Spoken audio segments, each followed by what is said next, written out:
नमस्कार, बहुत बहुत स्वागत है आप सबका।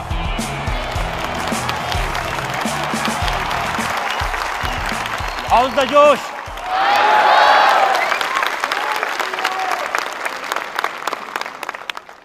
तो सलाम इंडिया के इस स्पेशल शो में आपका बहुत बहुत स्वागत है। चुनाव का महापर्व है, नारों का शोर है, वादे हैं, बहुत सारे दावे हैं और ऐसे समय में, इस शोर में शायद हम ये भूल जाते हैं कि ये चुनाव प्रधानमंत्री के सरकार के 5 साल का अकाउंट लेने का चुनाव होता है। ये वक्त होता है जब प्रधानमंत्री देश की जनता के सामने अपने काम का हिसाब किताब देते हैं, जनता फैसला करती है। हमें फैसला करना है कि पिछले 5 साल में प्रधानमंत्री मोदी ने देश के लिए जो किया वो अच्छा किया या बुरा किया, बहुत किया या कुछ कमी रह गई। हमको फैसला करना है कि इस देश को एक मजबूत सरकार चाहिए। हमें फैसला करना है कि इस देश को एक खिचड़ी सरकार चाहिए या एक ऐसी सरकार चाहिए, एक ऐसा प्रधानमंत्री चाहिए जो पूरी दुनिया में भारत का सिर गौरव से ऊंचा कर सके।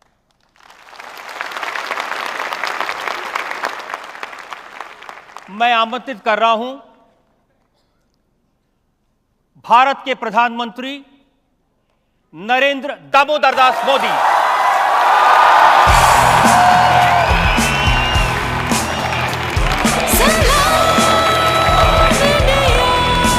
Please welcome prime minister Narendra Modi.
आप सबकी तरफ से स्वागत करता हूं भारत के प्रधानमंत्री नरेंद्र मोदी का। मोदी जी, बहुत बहुत स्वागत है आपका। धन्यवाद रजत जी। लंबे अरसे के बाद आज आपको यहाँ आने का अवसर मिला है।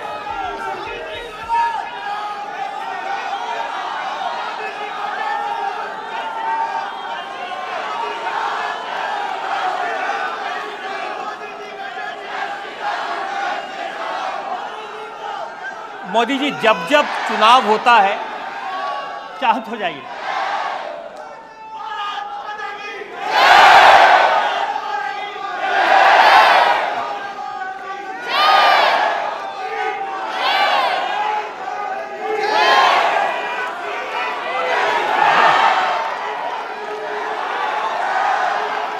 आप लोग जरा अपनी एनर्जी बचा के रखिए।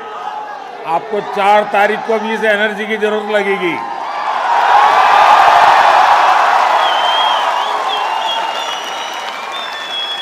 मोदी जी, जब जब चुनाव होता है और आप सामने आते हैं तो जनता में इसी तरह का जोश दिखाई देता है, उत्सव का माहौल बन जाता है।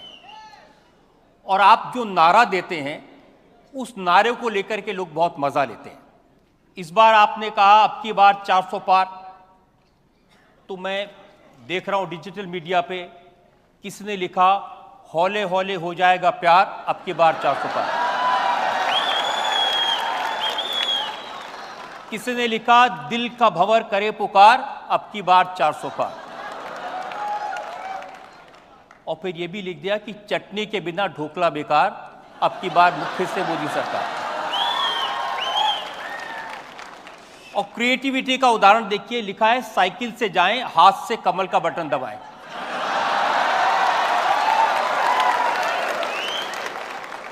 और फिर लिखा बेईमानों के लिए मोदी जहर है, गद्दारों के लिए मोदी कहर है, और देश में मोदी की लहर है।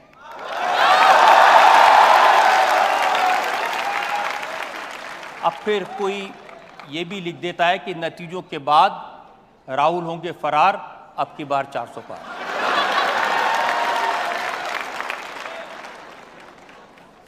तो ये जो दीवानगी है हर चुनाव में दिखाई देती है। अच्छा हुआ कि मुझे आपके इस शो में आने का अवसर मिला और आपने रिसर्च करके काफ़ी कुछ कंपाइल किया है। मैं स्वयं इतना दौड़ धूप में रहता हूँ कि इन चीज़ों तरफ मेरा ध्यान बहुत कम होता है। सबसे इंटरेस्टिंग चीज़ मेरा रह गई बतानी, इन्होंने जैसे शादी का कार्ड छापते हैं ऐसे शादी का प्रोग्राम छापा है। इन्होंने लिखा 1 जून को मेहंदी और 2 को केजरीवाल की विदाई,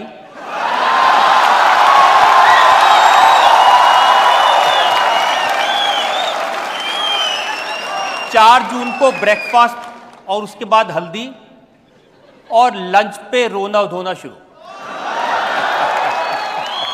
3 बजे ईवीएम की डोली में वापसी,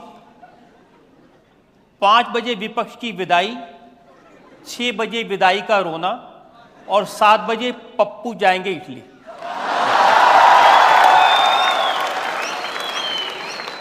अगर आपके पास वो शादी का कार्ड हो तो लोगों को दिखा दीजिए ताकि पता चले क्या निकालते ये हैं देखिए लोग। ये कार्ड है, ये आप सब लोग देख सकते हैं।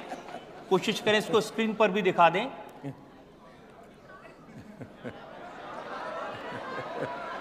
अब ये शादी का कम विदाई का कार्ड ज्यादा लग रहा है।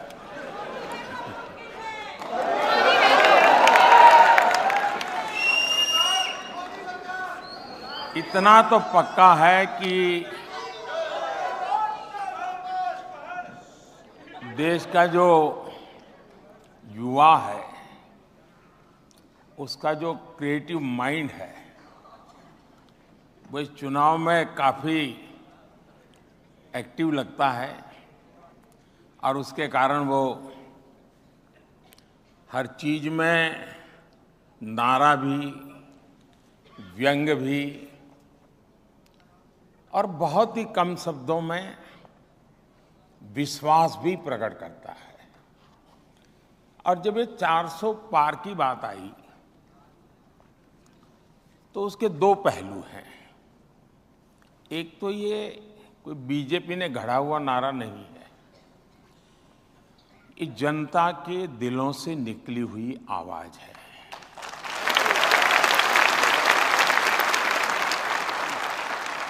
जहां तक मोदी का सवाल है, आप देखते हैं कि 19 से 24 तक हम करीब 360 जीत करके आए थे एनडीए, और सदन में 2-3 दल ऐसे थे जो लगातार हमारे साथ रहते थे। इसलिए एनडीए प्लस देखूं तो हम ऑलरेडी 400 थे। 2019 से 2024 तक सदन में हम 400 थे, यानी 400। अगर आपका परिवार में बच्चा 90 मार्क लेकर के आया और उसके सारे विरोधी या उसके कॉम्पिटिटर क्लास में जो भी बच्चे हैं वो 30 लाए, 40 लाए, फिर भी आप उसको नहीं कहोगे यार तेरे बाकी वाले 40 लाते हैं, तुम 50 लेके बैठ जाओ कि बेकार में काहे 90 की मेहनत करते हो। आप भी उसको कहेंगे कि नहीं यार 90 आए लेकिन यार 95 के लिए अगली बार ट्राई करो ना।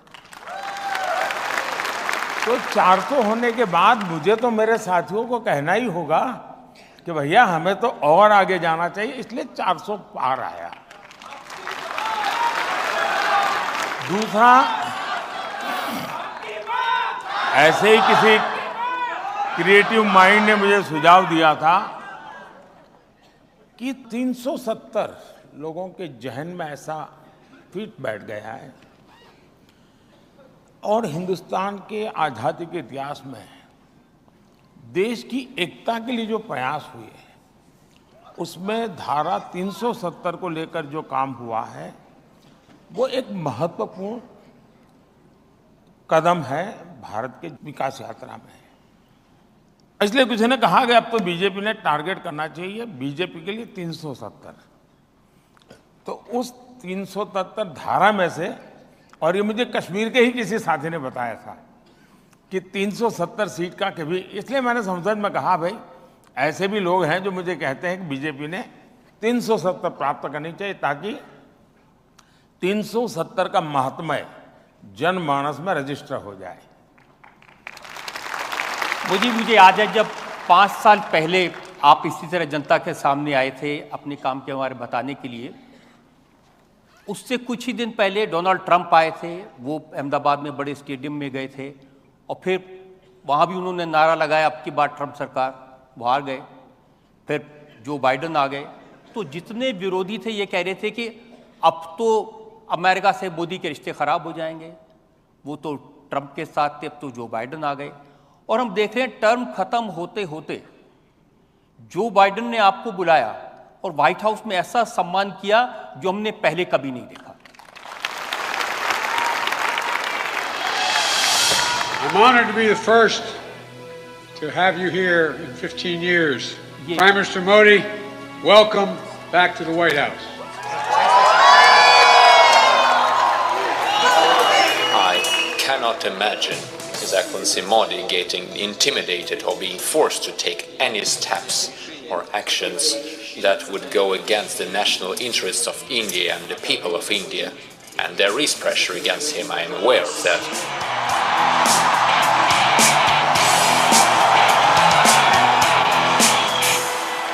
He really wants to do the right thing for India. He wants to be open, he wants to be supportive of new companies, and obviously, but at the same time, make sure it accrues to India's advantage. I am a fan of Modi, so. I said to my friend, the Prime Minister, before the last time I saw someone on the stage here was Bruce Springsteen, and he didn't get the welcome that Prime Minister Modi has got.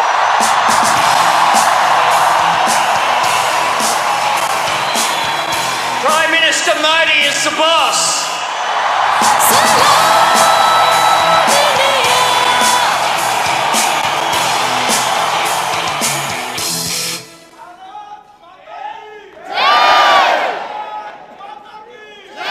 Modi ji पहले भी हमने प्रधानमंत्री देखे हैं, पहले भी हमारे प्रधानमंत्री विदेश में गए हैं, लेकिन क्या वजह है कि दुनिया के ये लीडर जो अपने आप में ताकतवर हैं, जिनको किसी की तारीफ करने की जरूरत नहीं है, ये आपके बारे में इतने प्यार से, इतनी दीवानगी से बोलते हैं। और पुतिन का ये कहना कि मोदी किसी के आगे झुकते नहीं। हमारे देश का दुर्भाग्य रहा कि पहले कोई प्रधानमंत्री जाते थे तो पता नहीं चलता था कि गए हैं,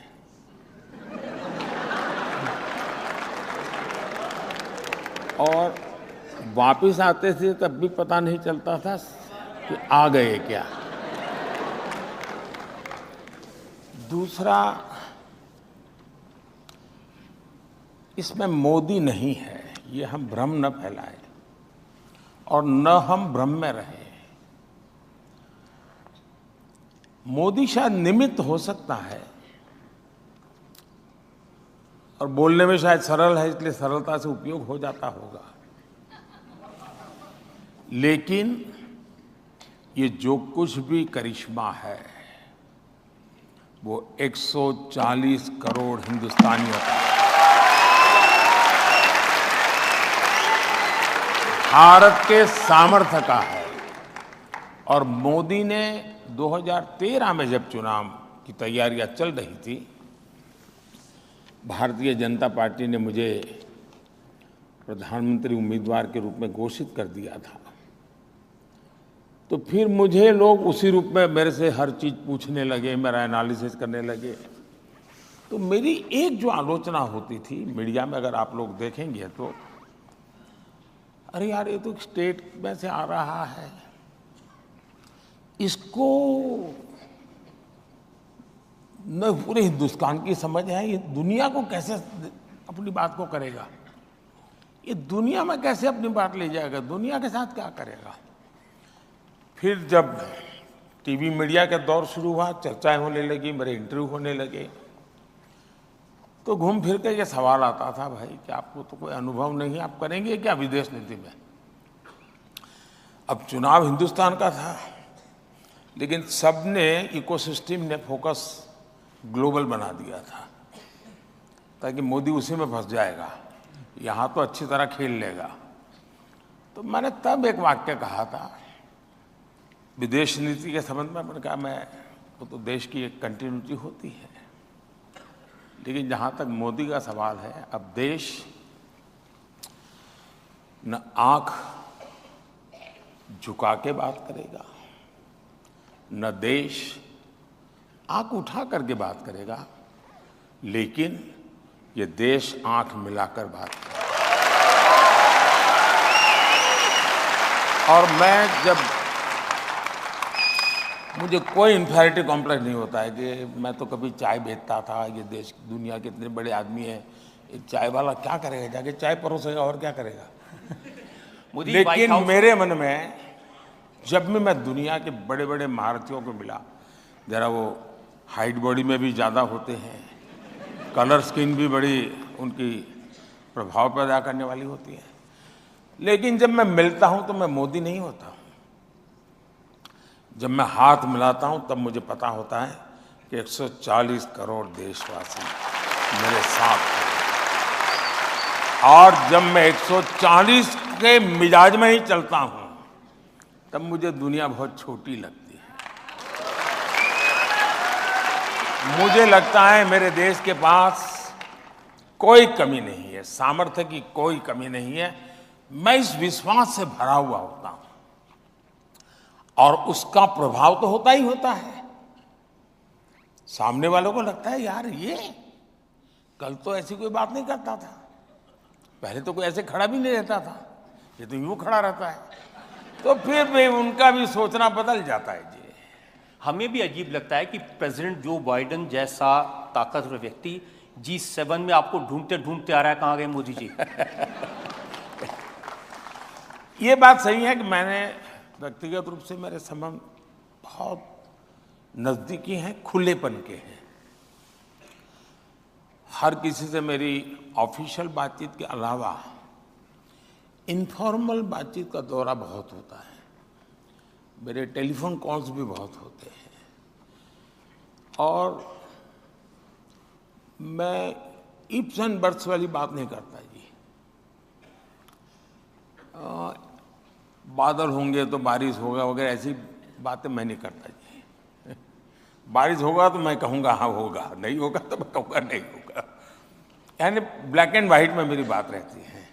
तो दुनिया इसे पसंद करती है, दुनिया गोलमोल चीज़ों के बजाय उनको पता है। जैसे मैं रशिया से इन दिनों पेट्रोलियम वगैरह लेता हूँ, क्योंकि मुझे तो मेरे देश के लोगों को, दुनिया में जो पेट्रोल की महंगाई आई है मेरे देश के लोगों पर न पड़े, तो मुझे जहाँ से सस्ता मिलेगा मैं लूँगा, क्योंकि मैं तो मेरे देश के लिए जी रहा हूँ। कोई मेरी तारीफ करे के लिए मैं थोड़ा पैदा हुआ। लोगों ने मुझे कहा साहब ये अमेरिका नाराज हो जाएगा, तो अरे मैंने कहा किसी को खुश करना है तो मुझे 140 करोड़ लोगों को खुश करना है, मुझे और किसी को खुश नहीं करना। और हमने कारोबार चालू रखा, आज हमारे देश को हम बचा पाए हैं। लेकिन एट द सेम टाइम राष्ट्रपति पुतिन के साथ चेयर पर बैठ करके टीवी के सामने मैं कह सकता हूं कि ये युद्ध का समय नहीं है। अब इसलिए दुनिया मेरे विषय में दुविधा में नहीं है, और उसको लगता है ये हिंदुस्तान का मिजाज है जो मोदी बोल रहा है। लेकिन मोदी जी पहले भी हमारे नेता जाते थे, और बड़े बड़े नाम वाले नेता जाते थे। या तो आप अमेरिका के साथ रहेंगे या रशिया के साथ रहेंगे, ये बोलोगे तो वो नाराज हो जाएगा, वो बोलेगा तो ये नाराज हो जाएगा। ये बैलेंस आपने चेंज किया।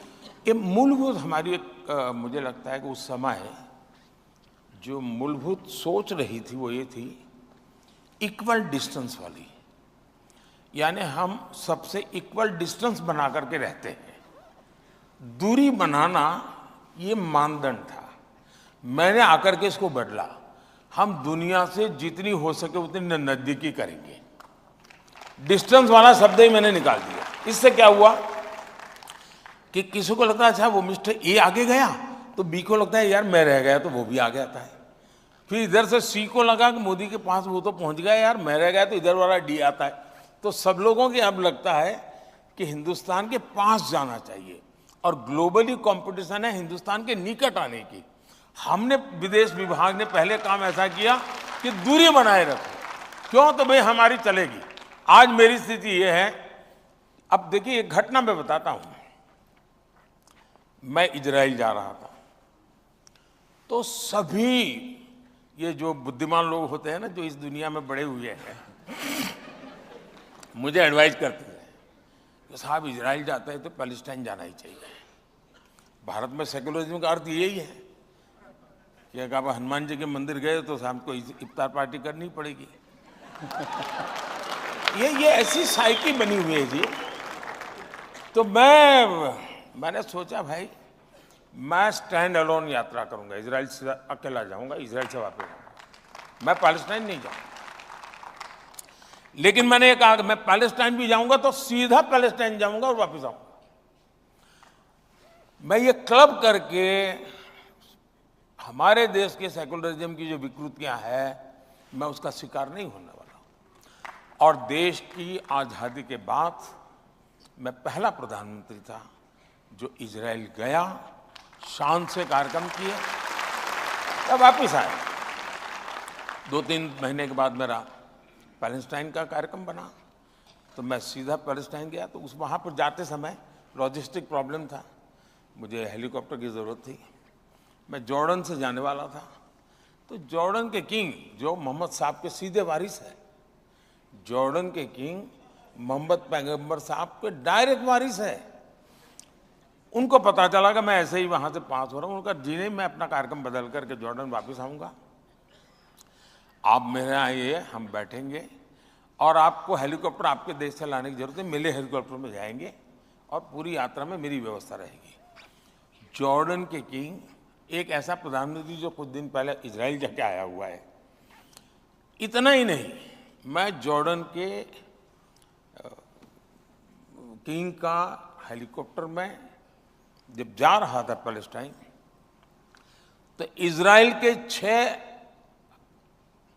विमान उनके एयरफोर्स के, वो उसको एस्कॉर्ट कर रहे थे। और मुझे यानी जॉर्डन सम्मान दे रहा है, मुझे इजराइल सम्मान दे, और मैं जा रहा था पैलेस्टाइन, वो इजराइल को मालूम था, फिर भी वो मेरा सम्मान कर रहे थे। जब मैं मेरा कहता हूं, मैंने मोदी की बात नहीं करता हूं, मेरे देश की बात कर रहा हूं। और जब पैलेस्टाइन गया तो उतना ही सम्मान दिया गया मुझे पैलेस्टाइन में जितना कि इजराइल में। इसका मतलब ये हुआ, अब देखिए, अभी कुछ ही दिन पहले हमने चाबहार में एक बहुत बड़ा एग्रीमेंट किया है ईरान के साथ, और मैं बताता हूं सेंट्रल एशिया के लिए बहुत बड़ा गेम चेंजर बनने वाला है। आपने देखा होगा कल अफगानिस्तान के तालिबान लोगों ने बहुत तारीफ की है हमारे इस निर्णय की। अमेरिका ने ईरान पर सैंक्शन लगाए हुए हैं।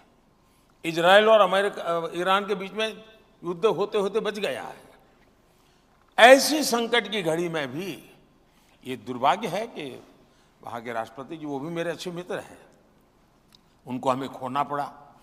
और मिस्टर रईस जो जिनका अभी एक्सीडेंट में मृत्यु हुई, उनकी पत्नी भी हमारी अलीगढ़ यूनिवर्सिटी के साथ उसका बहुत अच्छा निकट संबंध है, यानी जीवन संबंध है।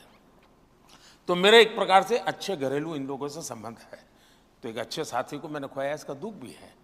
लेकिन उनके मृत्यु के कुछ ही समय पहले हमने चाबहार का एग्रीमेंट किया। मैं मानता हूं कि सेंट्रल एशिया में, लेकिन दुनिया ने किसी ने मेरा विरोध नहीं किया। इसका मतलब ये हुआ कि अगर आप अपने देश के हितों को ध्यान में रखते हुए काम करते हैं और दुनिया में, अच्छा मेरी एक बात साफ होती है, मेरे देश की नीतियां किसी तीसरे के संदर्भ में मैं नहीं करता हूं। मेरी अपनी देश की आवश्यकता है, मेरी देश की प्रायोरिटी है, उसी के हिसाब से चलूंगा। वैसा ही प्रॉब्लम है कोरिया और जापान का। ज्यादातर नेता जाएंगे तो कोरिया जाएंगे, जापान जाएंगे, कोरिया जाएंगे, क्लब करते हैं। उनका कहना ये हमारा इंसल्ट है, आप अकेले क्यों हमारे साथ नहीं? मैंने कहा ठीक है मैं आता हूं। मैं कोरिया अकेला गया, बाकी 10 जगह पे जापान नहीं गया। जब जापान गया तो कोरिया नहीं गया। उनको मैसेज जाता है, हाँ ये इंसान को समझ है। तो मैं दुनिया जो खींची रहती है और बड़ी बारीकी से इन चीजों का मैं अध्ययन करता हूं। मैं घिसी पीटी एडवाइस पर चलता नहीं हूं जी, और उसका परिणाम है कि आज दुनिया में भारत की जय जयकार हो रही है। एक उदाहरण हमने जय जयकार का देखा, पाकिस्तान के छात्र यूक्रेन से भारत का तिरंगा लेकर उसकी आड़ में वो निकले। अब देखिए हमारे देश में भी कैसा चल रहा है, मैं तो हैरान हूं। इस देश में के प्रयत्नों से अगर कोई चीज अच्छी होती है, हो सकता है जिसको सहन नहीं होता है चुप रहे, ये तो हो सकता है, तारीफ न करे, ये भी मैं समझ सकता हूं। लेकिन उसके विरुद्ध मैं तो देखता हूं, इन दिनों भी पत्रकार मुझे पूछते हैं क्या सचमुच में आपने टेलीफोन किया था यूक्रेन को? सचमुच में आपने पुतिन को फोन किया था? मैंने कहा अब कॉल डिटेल निकलवा दो, मैं तो क्या थक गया मैं के जवाब नहीं देते थे। अब इन लोगों को क्या करूं? नहीं, ऐसा पहले कभी हुआ नहीं जी, पहले तो ऐसा पहले कभी हुआ नहीं। 2 राष्ट्राध्यक्षों से बात करके अपने छात्रों के लिए रास्ता निकाल दे। इसलिए मुसीबत यही है कि इन्होंने कभी सोचा ही नहीं था कि हिंदुस्तान के तिरंगे की यह ताकत होती है।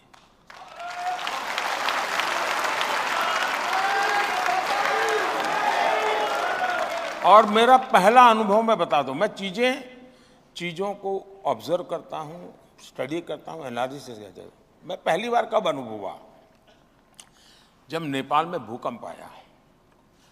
तो हम जितनी मदद हो सकती थी हमारी तो जिम्मेवारी थी, क्योंकि और मुझे एक अनुभव था गुजरात के भूकंप के बाद काम का, मुझे अच्छा अनुभव था। तो मैं खुद चीज़ों को लीड करता था, मोबिलाइज करता था। लेकिन मैंने वहाँ देखा दुनिया के करीब 40 देश के लोग होंगे जिनको हमने कोई न कोई मदद करके नेपाल से बाहर निकाला। तो उस दिन मैं समझ गया कि अब तक ह्यूमैनिटेरियन ग्राउंड पर हेल्प, इसका ठेका पश्चिम का है। मैंने तय किया ये ठेका मेरा रहेगा। और इसलिए आपने देखा होगा कोविड में हम लोग चाइना से लोगों को वापस लाए, तो बहुत सारे अन्य देशों के लोगों को लेके आए। यमन में मुसीबत आई, हम अन्य देशों के लोगों को ले आए और उनको बाद में उनके देश में भेजा। अभी सूडान में हुआ हमारे देश के साथ, वहां भी अन्य देश के लोग फंसे थे, उनको भी ले आए। तो आज दुनिया में जो कभी हमारा नाम नहीं था, कि वरना तो ये था भी ये पश्चिम की दुनिया का ही एक प्रकार का उस पर ओनरशिप थी कि भाई ये ह्यूमैनिटेरियन ग्राउंड पे काम होना वाले यही लोग करते, ये लोग तो बिल्कुल कुछ नहीं करते। आज स्थिति ये है कि भारत, आप क्या करोगे मुझे पूछते हैं लोग, आप कैसे करोगे पूछते हैं, और मैं करता भी हूँ। अब जैसे आर्टिकल 370 जब वापस लिया तो आपको इस बात की चिंता नहीं थी कि ये मिडिल ईस्ट के देश नाराज हो जाएंगे, कोई अरब कंट्रीज हमसे नाराज हो जाएंगे, हमारे 4 काम बंद कर देंगे? अब देखिए बहुत अच्छा सवाल है और ये जवाब मेरा शायद थोड़ा लंबा हो जाएगा, और शायद पहली बार मैं इस विषय को आपने मुझे ऐसी जगह पे छू लिया है कि शायद मैं कोशिश कर रहा हूँ इसको आर्टिकुलेट करने की, क्योंकि एकदम से आपने पूछा है तो।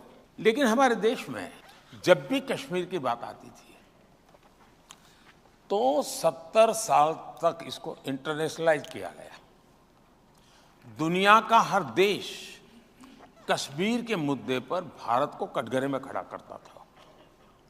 थोड़ी बहुत अटल जी ने कोशिश की थी कि टेररिज्म को सेंटर पॉइंट लाए, लेकिन कुल मिलाकर के दुनिया में, और इसलिए 370 के संबंध में भी ये स्वाभाविक था कि दुनिया कोई बहुत बड़ा नाराजगी व्यक्त करेगी।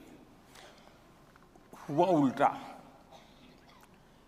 दुनिया ने जितने देशों को लोग मानते थे कि इन मुद्दों पर भारत पर वो नाराजगी व्यक्त कर सकते हैं, भारत को घेर सकते हैं, अधिकतम लोग मौन रहे, जिन्होंने कहा वो ये कहा कि ये उनका इंटरनल मामला है। दुर्भाग्य ये है कि अरब देश तो शांत रहे, दुनिया के सभी इस्लामिक देश शांत रहे, मेरे देश की कांग्रेस चू चू करती रही।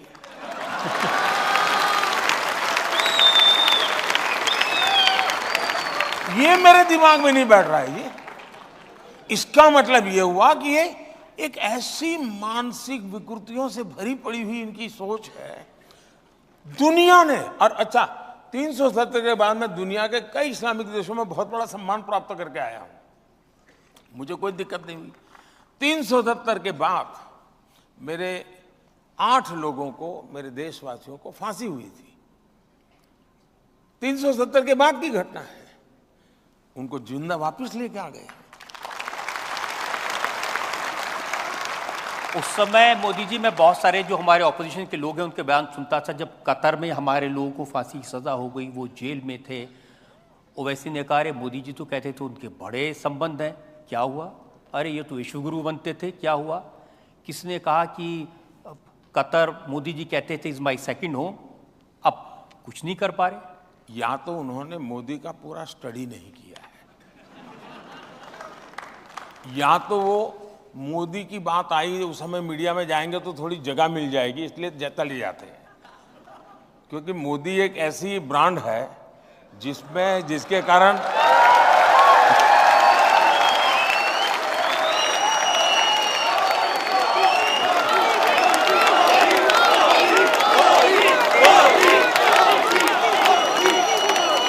तो गाली देने से भी उसको स्पेस मिल जाता है, और इसलिए लोग मौका ढूंढते हैं, यार गाली किसी और को देने से क्या फायदा है, मोदी को देंगे तो। और इसलिए जल्दबाजी, उनको पता होना चाहिए कि यार कुछ तो होगा, ये कुछ तो चलता होगा, बोलता नहीं है कुछ करेगा, ये इनको समझ होनी चाहिए जी। अब इतने साल हो गए, अब मेरा और मेरे कोई सीक्रेट कुछ नहीं है, ओपन है जी। कोई ढंग से बराबर स्टडी करे, मीडिया के लोग भी नहीं करते जी, माफ करना, ढंग से स्टडी करे तो वो कह सकता है ये हुआ है ना, देखिए 3 दिन के बाद मोदी ये कदम उठाएगा, 5 दिन के बाद ये उठाएगा, 7, आप तय कर सकते हैं। लेकिन आपको तैयारी नहीं, क्योंकि आपने एक बनी बनाई परसेप्शन में जीना चाहते हो, उसी को फैलाओ और उसके अनुकूल कुछ एनेक्डोट मिल जाए तो ढूंढते रहते हो। इसके कारण सारे के सारे लोग फेल हो जाते हैं। इस बार भी उनको लगता था कि 400 पार, आखिरकार स्थिति क्या हुई? इन सबको कहना ये पड़ रहा है कि 400 पार नहीं हो सकती। ऑपोजिशन क्या कहता है?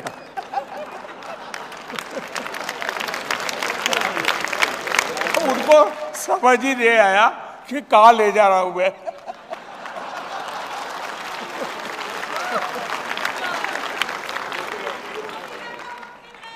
तीन चरण के बाद किसी ने उनको कहा कि आप पूरा कैंपेन ये लड़ रहे हो कि मोदी 400 पार जाएगा कि नहीं जाएगा। अब एक नई सलाह आपको दी गई है कि भाई पाकिस्तान से जरा डर के रहो, उसके पास न्यूक्लियर बम है।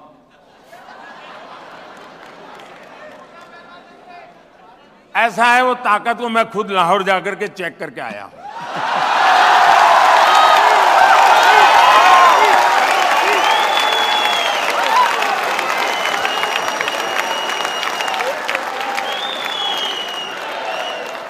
और बिना कोई सिक्योरिटी चेक में सीधा चला गया था। और वहां पर एक रिपोर्टर रिपोर्ट कर रहा था, अल्लाह तौबा, हाय अल्लाह तौबा, ये बिना वीजा कैसे आ गए? ये चर्चा थी टीवी पे, ये बिना वीजा कैसे आ गए? अरे वो तो मेरा ही देश था यार किसी जमाने में।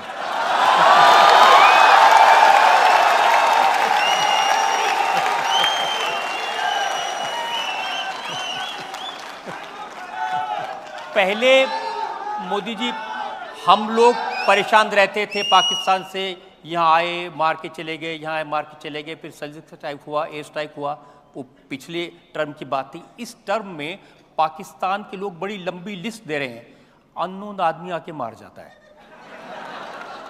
मुद्दा वो नहीं है। पाकिस्तान के लोग परेशान हैं, मैं जानता हूं, उनकी परेशानी का कारण भी मैं हूं, ये भी मैं जानता हूं।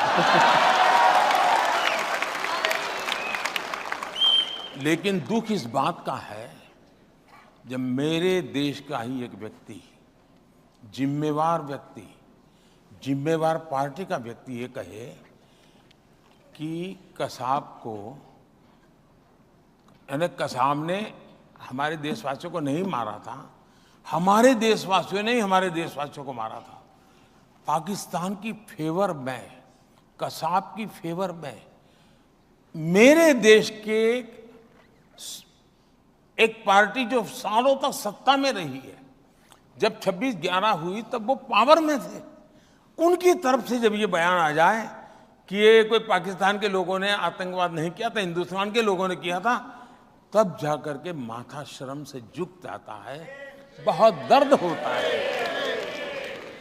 मुझे मेरी वहां से खबर आए कि भाई हमारा ये मारा, हमारा वो मारा, हमारा ठिकाना मारा। अब वो रोते रहे वो तो मैं समझ सकता हूं जी, यहां वाले क्यों रोते मैं समझ नहीं रहा हूं। यहां वालों ने एक और ऐसी बात कही थी जो बहुत शर्मनाक है। जब राम मंदिर बन के तैयार होने वाला था तो उद्धव ठाकरे की पार्टी के प्रवक्ता ने कहा कि ट्रेन में राम भक्तों को ले जाएंगे और पाकिस्तान की मदद से उस ट्रेन के ऊपर गोले बरसाएंगे, लोग मर जाएंगे, दंगे होंगे और फिर मोदी जी चुनाव जीत जाएंगे। अब दंगे तो नहीं हुए, कोई ट्रेन भी नहीं जली। अब जाकर के उनको किसी ने पूछना चाहिए कि भाई आप कोई दवाई ववाई लेते हैं कि नहीं लेते हैं, कोई मेडिकल चेकअप कराया कि नहीं कराया, कोई तो पूछो जाके भाई। चलिए आप ये सवाल नहीं पूछ सकते, लेकिन उनकी हेल्थ का तो पूछो, उनकी बीमारी क्या है ये तो पूछो, क्योंकि ऐसी बातें ऐसे नहीं निकलती भाई, कोई स्वस्थ मनुष्य थोड़ा करता है। तो सचमुच में आप जैसे लोग और आप लोगों की पहुंच हर जगह पे होती है, जरा पूछो तो भाई अब तबीयत ठीक है ना, ये पूछना चाहिए उनको। कुछ नहीं हुआ फिर भी 400 पार।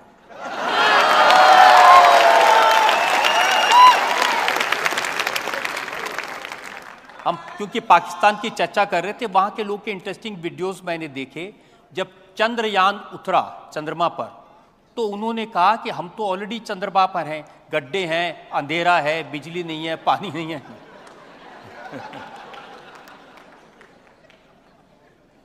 ऐसा है, उनके लिए झंडे पर चांद है तो बहुत कुछ है,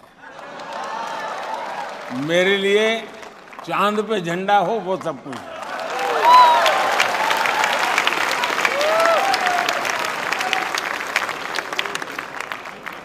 इसमें बात आई सेक्युलरिज्म की। आपने जहां पर हमारा चंद्रयान उतरा उसका नाम शिव शक्ति स्थल रख दिया।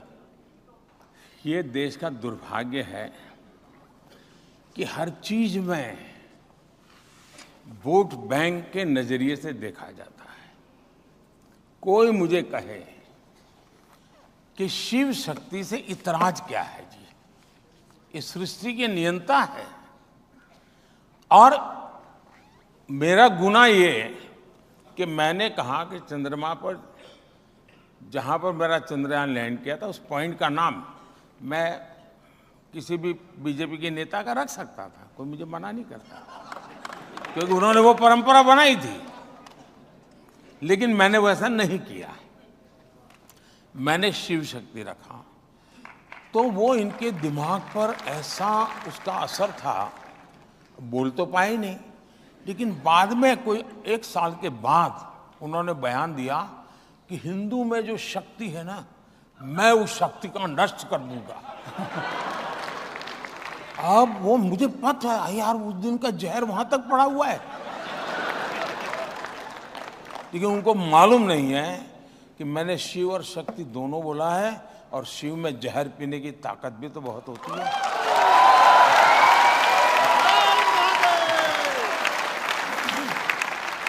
अब राम मंदिर के प्राण प्रतिष्ठा का इतना समारोह हुआ, राम मंदिर बना, इस पर भी उनकी आपत्ति है। उनका कहना है कि इसको आपने बीजेपी का समारोह बना दिया। पहले तो लगता था कि शायद सेकुलरिज्म की उनकी जो विकृत मानसिकता है उसका परिणाम होगा कि वो 70 साल तक इस मामले को अटकाने के लिए जो भी कर सकते हैं करने की कोशिश की। उनको लगता था कि इस मुद्दे को इस प्रकार से रखेंगे तो उनकी वोट बैंक सुरक्षित रहेगी। लेकिन राम मंदिर बन जाने के बाद वोट बैंक सुरक्षित रहने का मुद्दा ही नहीं था, क्योंकि वो मुद्दा उस प्रकार से उनके काम आने वाला नहीं था। उसके बाद जब विरोध किया तो मुझे लगता है कि 70 साल तक उन्होंने जो किया वो सिर्फ वोट बैंक के लिए कि इतना ही नहीं है, वो मन से, वचन से, कर्म से राम विरोधी है। राम के प्रति इनके मन में घोर रोष है और इसका परिणाम है कि अभी भी, अब देखिए कोई बच्चा रास्ते में जय श्री राम बोले तो मैं शायद बोलूंगा जय श्री राम। कोई मुझे कोई ग्रीट करे नमस्ते तो मैं करूंगा नमस्ते, कोई मुझे कहे हेलो तो मैं कहूंगा हेलो, कोई कहेगा जय श्री राम तो मैं कहूंगा जय श्री राम। आपने देखा होगा जब वो जाते हैं कोई जय श्री राम बोलता है तो उनके चेहरे की सारी रेखाएं बदल जाती हैं, मुंह पे ताला लग जाता है, पता नहीं वो क्या क्या करने लग जाते हैं। अब अरे आप बोल दो यार जय श्री राम, क्या जाता है आपका। यानी इतना। और दूसरा देखिए, मैं कहूंगा ये राम जन्मभूमि ट्रस्ट के जो ट्रस्टी है ना, मैं उनको सच में बधाई दूंगा, क्योंकि राम मंदिर तो न्यायालय के निर्णय के बाद हो रहा है। सारी दुनिया को मालूम है कि न्यायालय में भी रुकावट डालने का काम कौन करता था। 19 में तो यहां तक कह दिया था कि जजमेंट अभी मत लाओ वरना बीजेपी को फायदा होगा। न्यायालय में कहा गया था, कांग्रेस की तरफ से कहा गया था। चलिए ये सब तो छोड़े, अब न्यायालय इसके बावजूद भी ये राम जन्मभूमि ट्रस्ट के लोग उनके घर गए और जाकर के सम्मानपूर्वक निमंत्रण दिया कि भाई जो हो गया होगा, भूल जाओ, आइए आप भी आइए।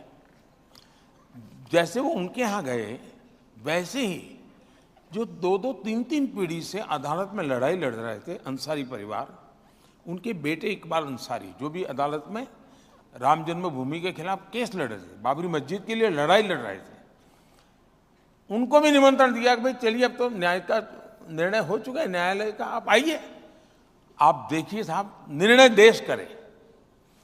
इकबाल अंसारी जो कि जीवन भर उनका परिवार बाबरी मस्जिद के लिए अदालतों में लड़ता रहा, राम जन्मभूमि के विरुद्ध में लड़ता रहा, लेकिन चूंकि सुप्रीम कोर्ट ने न्याय दिया है, वो स्वयं प्राण प्रतिष्ठा के कार्यक्रम में आकर के बैठे और इन लोगों ने बहिष्कार किया।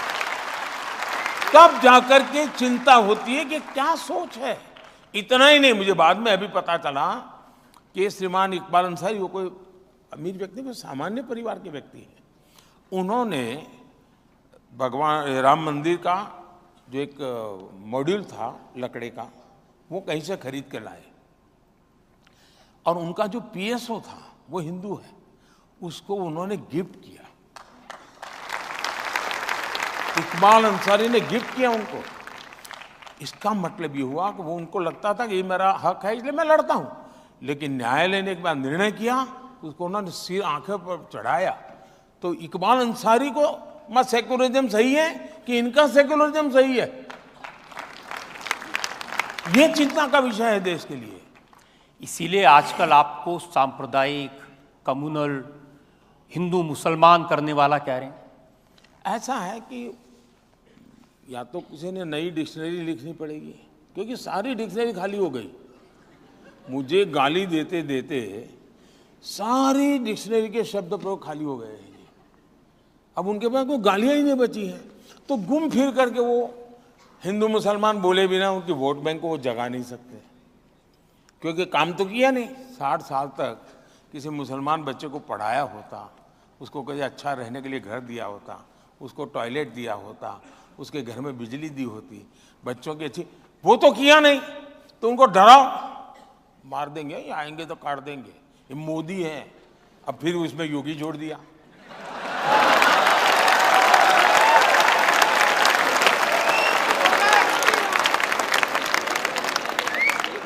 अब ये डराना साहब, मुसलमान समाज में भी अब इन चीजों की तरफ देखने का दृष्टिकोण बदल रहा है। मैं मुल्ला मौलवियों की बात नहीं करता हूं, जिनका वेस्टेड इंटरेस्ट, तो हिंदुओं में भी ऐसे लोग होते हैं, तो उनकी मैं बात नहीं करता। लेकिन जनरल मेरा तो काफी लोगों से इंटरेक्शन होता है और मेरा अनुभव है कि ये जो भड़काने वाली बातें हैं उससे तो वो प्रभावित नहीं हो रहे। वो समझते हैं कि इनका वोट का जमाना इसलिए कर रहे हो। मोदी जी, आज तक किसी लीडर की हिम्मत नहीं हुई जो ये कहे कि मुसलमानों को आरक्षण नहीं देना चाहिए, मुसलमानों को आरक्षण देना गलत है, और आप तो चुनाव में खुलेआम कह रहे हैं। मैंने कांग्रेस पार्टी को पिछले 1 महीने से कहता हूं कि भाई आप लिखिए, मैं देश को गारंटी दो। एक, आप भारत के संविधान को नहीं बदलेंगे। दूसरा, संविधान बदल करके धर्म के आधार पर आरक्षण नहीं देंगे। तीसरा, आप SC, ST, OBC का आरक्षण छीन करके आप धर्म के आधार पर वोट जिहाद वालों को आरक्षण नहीं देंगे। लिख करके दो, नहीं देते हैं। देश को दो ना भाई, बयान तक देने की हिम्मत नहीं है। फिर क्या कहते हैं, अरे हमारा मैनिफेस्टो देखो। मैं पूछता हूं, क्या किसी कांग्रेस के मैनिफेस्टो में लिखा है कि वो करप्शन नहीं करेंगे या करेंगे? करप्शन करेंगे ऐसा उनके मैनिफेस्टो में कहीं पर है क्या? कांग्रेस के पिछले 50-60 साल के मैनिफेस्टो देख लो, एक भी मैनिफेस्टो में उन्होंने करप्शन का कार्यक्रम लिखा है क्या? जरा बताइए ना, करप्शन करते हैं कि नहीं करते हैं? अब मैं पूछूंगा करप्शन क्यों करते हैं, वो कहेंगे मेरा मैनिफेस्टो देखो कहीं लिखा है क्या? अरे ऐसे थोड़ा होता है जी। और आप देख लीजिए डॉक्टर मनमोहन सिंह जी का बयान देख लीजिए, ये शहजादे का बयान देख लीजिए। उनके मैनिफेस्टो में ये कहते हैं कि अब ठेके धर्म के आधार पर दिए जाएंगे। मतलब कहीं ब्रिज बन रहा है तो आज ठेका कैसे मिलता है कि भाई उनके पास रिसोर्सेज कितने हैं, कैपेबिलिटी कितनी है, एक्सपीरियंस क्या है, ट्रैक रिकॉर्ड क्या है, आर्थिक क्षमता कितनी है, टेक्नोलॉजिकल उनकी क्षमता कितनी है, सारी चीजें देख करके टेंडर से कोई व्यक्ति प्राप्त करता है। अब ये क्या कहते हैं, अब इसमें आरक्षण होगा। अब मुझे बताइए साहब, वो ब्रिज बनाना है कि आपको अपने चुनाव जीतना है और कुछ काम है क्या? इतना ही नहीं, इन्होंने यहां तक मैनिफेस्टो में कहा है कि खेल में भी अब वो धर्म के आधार पर आरक्षण लाएंगे। अरे भाई, खिलाड़ी सुबह 4 बजे उठ करके पसीना बहाता है जी, तब जाकर के खिलाड़ी बनता है। जिंदगी के 15-20 साल वो खपा देता है। और आप कहोगे ठीक है भाई, तुम उस माँ की गोद से पैदा हुए, तुम नहीं हो सकते, उस माँ की गोद से पैदा होके वो आ जाएगा। ये कैसे हो सकता है? और ये हिम्मत इनकी ऐसी चीजें मैनिफेस्टो में लिखने की। क्या देश ऐसे चलाएंगे क्या? हमारा मंत्र है सबका साथ सबका विकास। लेकिन मोदी जी, ऐसी बातें खान मार्केट गैंग का नाम लेकर के आज तक किसी की हिम्मत नहीं हुई कहने की, जो आप कह रहे हैं इतने खुले। ऐसा है कि मुझे आगे पीछे कोई रोने वाला नहीं है।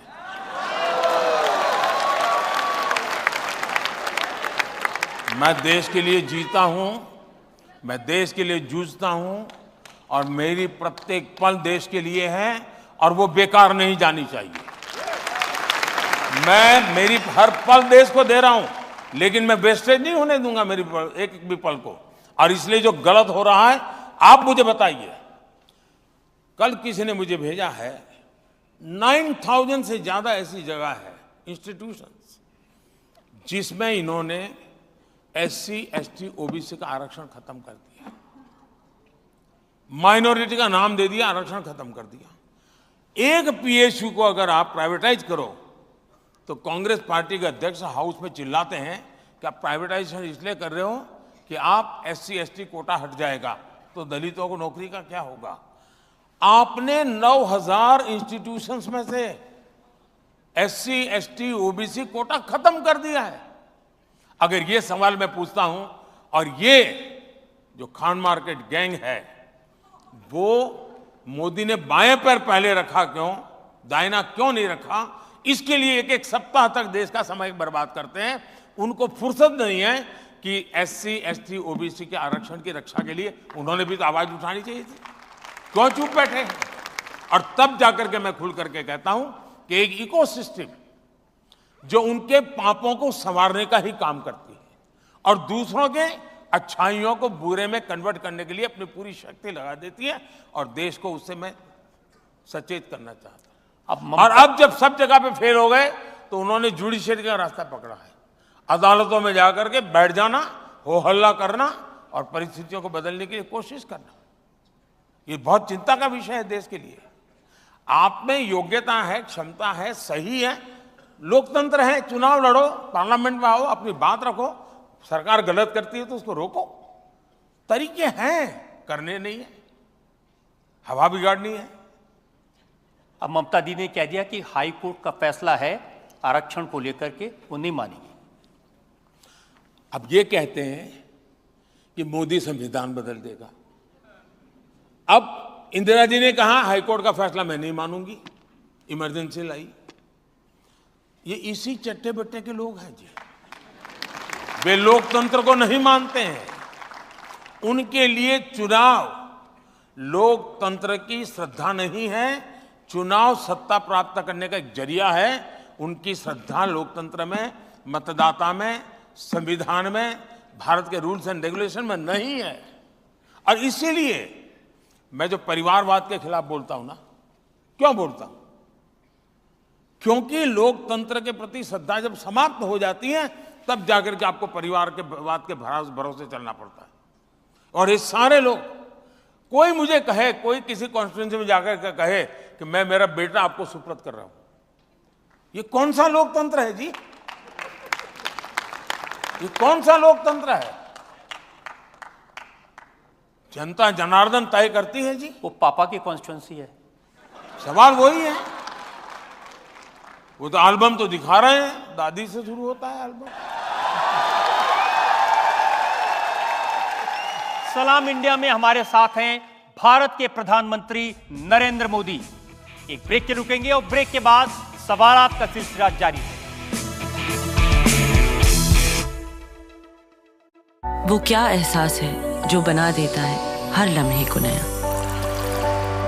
मेरी मावल चाहे हर लम्हा नया हो जाए।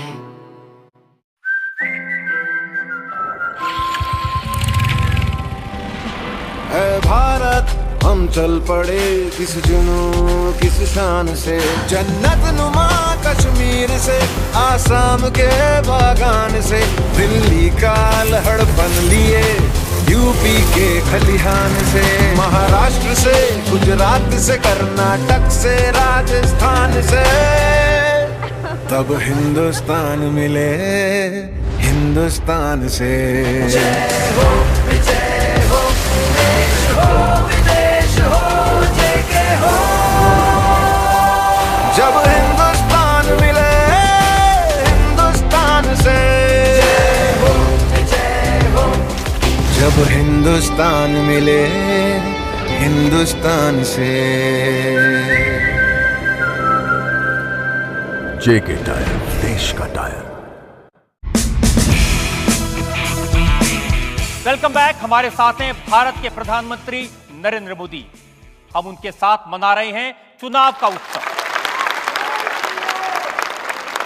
मोदी जी, एक बड़ी शिकायत उन सब लोग की यह है कि लेवल प्लेइंग फील्ड नहीं है। कोई बेल पे है, कोई जेल में है, क्या लड़ें कैसे? जो लोग लेवल प्लेइंग फील्ड की बातें करते हैं, अब देखिए, नाचना नहीं तो आंगन बांका, ऐसा कैसी कहावत है ना, है? आंगन टेढ़ा, नाच न जाने आंगन टेढ़ा। हाँ, ऐसी एक कहावत है। अब पराजय निश्चित है। अब सवाल यह है कि एक तो है भी मॉरल विक्ट्री घोषित करो, दूसरा है ईवीएम को गाली दो। अब आपने देखा होगा कि तीसरे चरण के बाद ईवीएम मैदान में आ गया है। ईवीएम के लिए रोना धोना, आंकड़े क्यों पहले नहीं आए, बाद में क्यों नहीं आए। ड्यूरिंग इलेक्शन हर हफ्ते सुप्रीम कोर्ट में विवाद खड़े कर दिए जाते हैं। मतलब बहुत सोची समझी रणनीति के तहत भारत के लोकतंत्र की दुनिया में प्रतिष्ठा न बने। भारत का लोकतंत्र बहुत जीवंत है, भारत के मतदाता बहुत जागरूक है, भारत की चुनाव प्रक्रिया ट्रांसपेरेंट है। इस पर वो सवालिया निशान खड़ा करना चाहते हैं ताकि दुनिया में, और ये हरकत छोटी नहीं है जी, इसको गंभीरता से लिया जाए और जो भी भारत को प्यार करते हैं उन सबको इस संकट को समझना होगा कि ये मामला सिर्फ ईवीएम कह करके चुनाव का पराजय का ठिकरा फोड़ने वाला है, इतना नहीं है। भारत की लोकतांत्रिक प्रक्रिया को ही सवालिया निशान दुनिया में लग जाए, ये इनका इरादा है।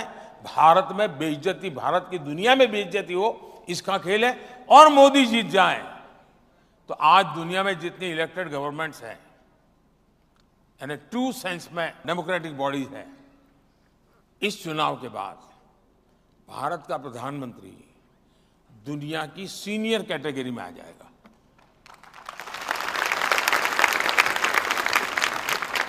हर ग्रुप में वो सीनियर मोस्ट होगा डेमोक्रेटिक वर्ल्ड में।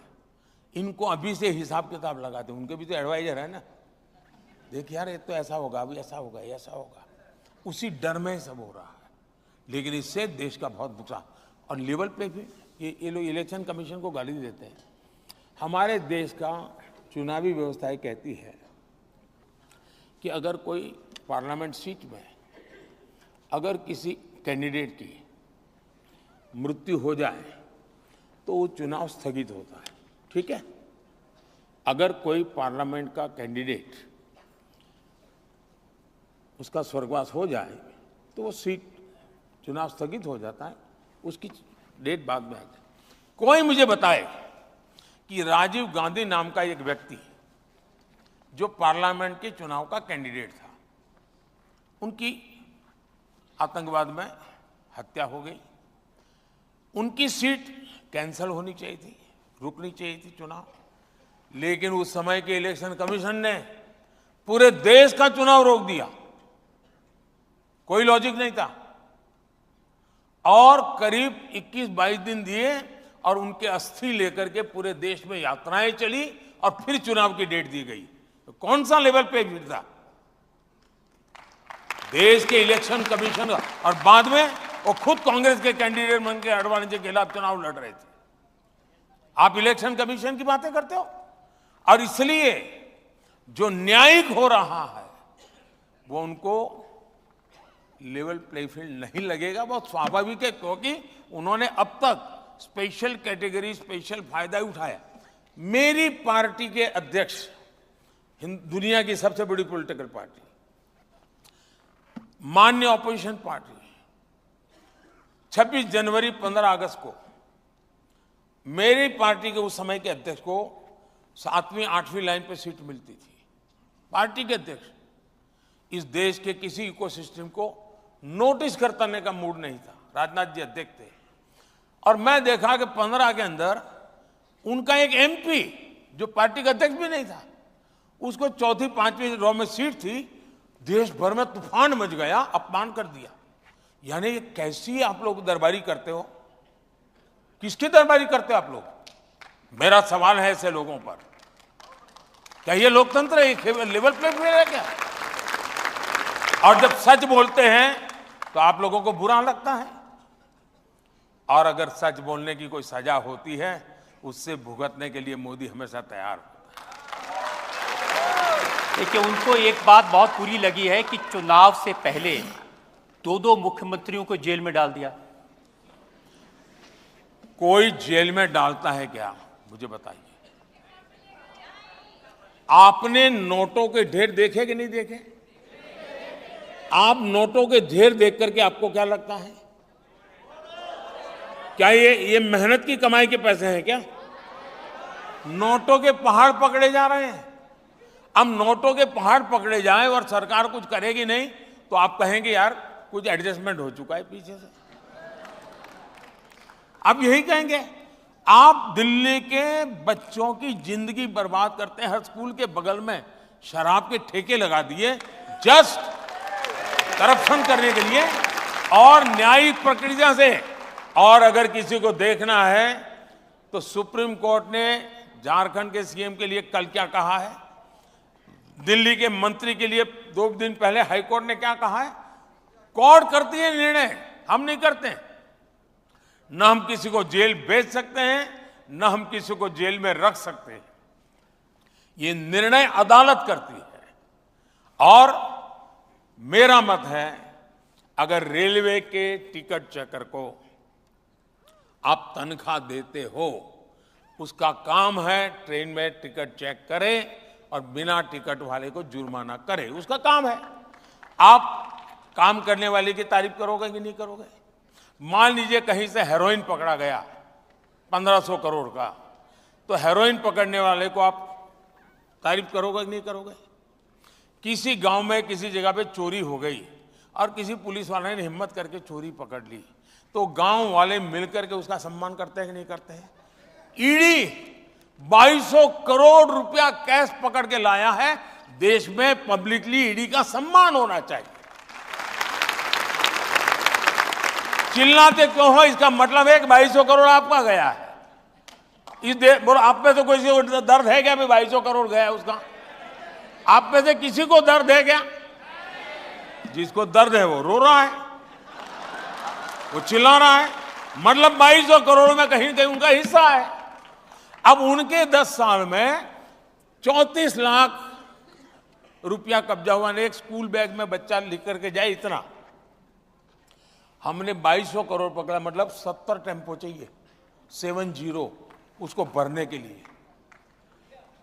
ईडी काम कर रहा। और मेरा एज ए प्राइम मिनिस्टर मैं 2014 का चुनाव इसी मुद्दे पर लड़के आया हूं।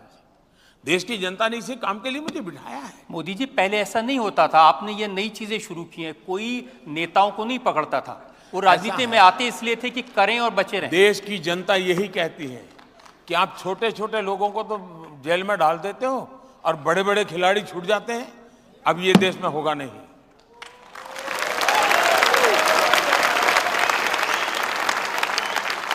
मुझे किसी के कोई मेरा अच्छा मेरे लिए एडिटोरियल लिख दे, इसलिए मैं सरकार नहीं चलाता हूं जी। किसी टीवी पर मेरी हेडलाइन अच्छी आ जाए, इसके लिए मैं सरकार नहीं चलाता हूं।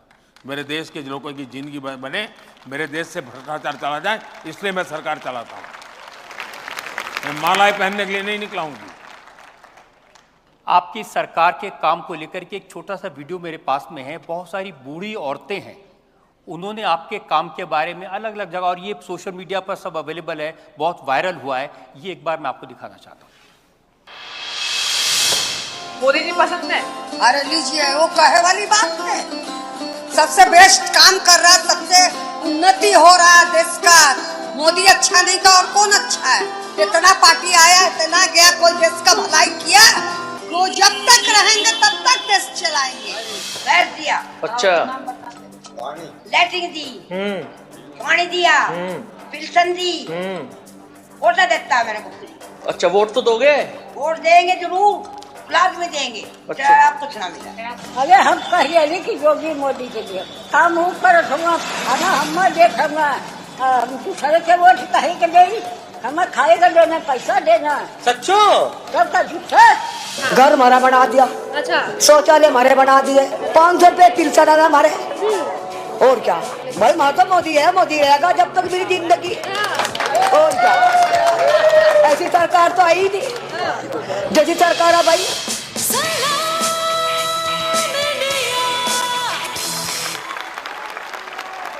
एक तो मैं इन माताओं का बहुत आभारी हूं कि वो ऐसा खुल करके आशीर्वाद दे रही हैं। लेकिन मीडिया जगत के लोग जरा एनालिसिस करें कि बड़े बड़े नेता भी इतनी बारीकी से, इतनी स्पष्टता से नहीं बोलते हैं जितना एक अनुभव किया हुआ व्यक्ति बोल रहा है। मतलब ये सच्चाई बोल रही है, ये शब्दों का श्रृंगार नहीं है, ये भीतर से निकला हुआ एक आशीर्वाद का पत्र है जी। और यही मेरी ताकत है। और मेरी सरकार की अगर कोई विशेषता है तो यही है लास्ट माइल डिलीवरी। आखिरी व्यक्ति तक जो योजना है वो पहुंचनी चाहिए। और मुझे खुशी है, ये जब मैं सुनता हूं, मुझे खुशी है कि मैं इस काम को कर पाया हूं। और मैं इसीलिए, और मैं दोनों, अगर ये माँ आशीर्वाद दे रही तो वो भी काम इतनी ही लगन से करता हूं, और चंद्रयान जाता है तो वो भी काम उतनी ही लगन से करता हूं।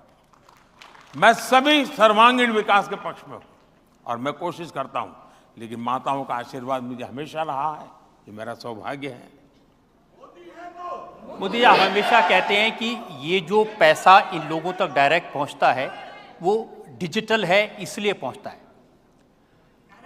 एस जयशंकर आपकी अदालत में आए, उन्होंने बड़ा इंटरेस्ट किस्सा बताया। उन्होंने कहा जब वैक्सीनेशन का सर्टिफिकेट दिखाना था, वो अमेरिका में थे, अपने बेटे को मिलने गए थे, तो रेस्टोरेंट में जाने लगे तो उन्होंने अपने मोबाइल से दिखाया और बेटे ने जेब से मुड़ा तोड़ा कागज़ निकाला, तो उनको लगा कि हाँ ये भारत है और ये अमेरिका है। ये समाचार सुनकर के आनंद होता है, लेकिन पार्लियामेंट में, देश के सुप्रीम कोर्ट में जिनकी धाक चलती है, ऐसे व्यक्ति जो कभी देश के वित्त मंत्री रहे लंबे अरसे तक, वे पार्लियामेंट में इस युग में ये कहे कि देश में मोबाइल कौन जानता है, इंटरनेट कौन जानता है, ये फिनटेक का तो क्या लेना देना है। और ये बहुत पुरानी बात नहीं कर रहा हूं मैं, कुछ ही वर्षों पहले की बात कर रहा हूं। और दूसरी तरफ मेरा देश डिजिटल इंडिया के दूसरी है, G20 समूह में मैंने देखा दुनिया का हर देश मुझे पूछता था कि इतना बड़ी रिवॉल्यूशन आई कैसे। और जब लोग आज भी विदेश से मेहमान आते हैं तो उनकी एम्बेसी उनको किसी रेडी पटरी वाले के यहाँ ले जाते हैं और दिखाते हैं कि देखो ये ऑनलाइन पैसे लेगा, बोले ऑनलाइन लेगा, लैंग्वेज नहीं जानता है तो भी। और इसलिए हमारे देश में डायरेक्ट बेनिफिट ट्रांसफर, कोविड के समय दुनिया के कई देशों ने, समृद्ध देशों ने अपने नागरिकों को पैसे देने की योजना बनाई है, लेकिन दे नहीं पाए, उनके पास मैकेनिज्म ही नहीं था। आज मैं जब किसान सम्मान निधि देता हूं ना, 2000 रुपये साल में 3 बार, मुझे 30 सेकंड लगता है 11 करोड़ के खाते में पैसा जमा हो, 30 सेकंड। हमने, मेरे लिए टेक्नोलॉजी, जैसे मैं भ्रष्टाचार के खिलाफ लड़ाई लड़ता हूं, तो एक तो ये जो एजेंसियां वो अपना काम करती है, लेकिन मैं भी टेक्नोलॉजी के माध्यम से ट्रांसपेरेंसी लाने का काम करता हूं। डायरेक्ट बेनिफिट ट्रांसफर हमने करीब करीब 38 lakh crore direct benefit transfer किया है 10 साल में। राजीव गांधी कहते थे कि 1 रुपया दिल्ली से निकलता है तो 15 पैसा पहुंचता है। अब वो कौन सा पंजा ये 85 पैसे मार लेता था, क्योंकि उस समय तो पंचायत से लेकर पार्लियामेंट तक उन्हीं की सरकार थी। अब पंजे के हाथ में झाड़ू भी है, तो पहले पंजा 85 पैसे मारता था, 95 पैसे मारेगा, क्योंकि अब सफाई की सुविधा बढ़ गई उनकी। अब इसलिए आप देखिए, उस हिसाब से मैं देखूं तो 38 लाख करोड़ रुपीस अगर उस जमाने की पद्धति से चलता तो करीब करीब 28 लाख करोड़ रुपया किसी पंजे ने मार लिया होता। अब ये पैसा सीधा जाता है, उसके खाते में जाता है, तब जाकर के आवाज निकलती है। ये जो दिल की आवाज है ना, उसके कान निकलती है, और उसको लगता है कि दिल्ली में उसका बेटा बैठा, उसका असर है। देखिए, सरकारें तो पहले भी रही, ब्यूरोक्रेसी भी यही थी, सिस्टम भी यही थे, तो आपने ऐसा क्या बदल दिया कि अब ये सीधा पैसा जाता है, ये बूढ़ी माताएं इस तरह की बात कहती हैं? एक तो सबसे बड़ी बात यह है कि हमारे देश में अब तक जो प्रधानमंत्री बने हैं वो ज़्यादातर केंद्र की ही राजनीति का हिस्सा रहे हैं। बहुत कम प्रधानमंत्री हैं जो राज्य में काम कर करके आए हैं, और जो आए हैं वो भी बहुत कम समय के लिए उनको अवसर मिला है। मैं देश का पहला ऐसा प्रधानमंत्री बना जिसको लंबे अरसे तक लॉन्गेस्ट टेन्योर है मेरे स्टेट का, और एक अच्छे राज्य का लंबे अरसे तक मुख्यमंत्री रह करके आया, और वो भी एक ऐसा मुख्यमंत्री जो काम करने वाला मुख्यमंत्री, यानी फाइलें खाली देखने वाला नहीं, बदलाव की विजन के साथ काम करने वाला। तो मेरे पास वो अनुभव है। तो एक तो उस अनुभव, और जैसे मैंने एक छोटा सा काम किया, शायद मैं पहली बार मीडिया के सामने बात बताता हूँ। मैं जब थोड़ा लंबा समय जाएगा तो जी बिल्कुल, आपके दर्शक बाद में तंग आ जाएंगे। नहीं, ये तो देखिए, आप बताइए, तंग आ जाएंगे। मैं दो अनुभव सुनाना चाहता हूं, इससे आपको पता चले कि काम कैसे होता है और कैसे करना चाहिए। मैं अचानक मुझे मुख्यमंत्री बनना पड़ा था 7 अक्टूबर को 2001 को। मैं कभी एमएलए नहीं बना, मैंने कभी पुलिस थाना नहीं देखा था, मुझे कुछ ये सरकार वर्कार कुछ समझ ही नहीं थी। It's a fact of my life. अचानक मुख्यमंत्री बना तो भूकंप था वहाँ, तो भूकंप के कुछ महीनों के बाद मुझे काम मिला। तो मैं सफर लेने के तुरंत बाद भूकंपग्रस्त इलाके में चला गया, क्योंकि उस शताब्दी का दुनिया का एक बड़ा भूकंप माना जाता है।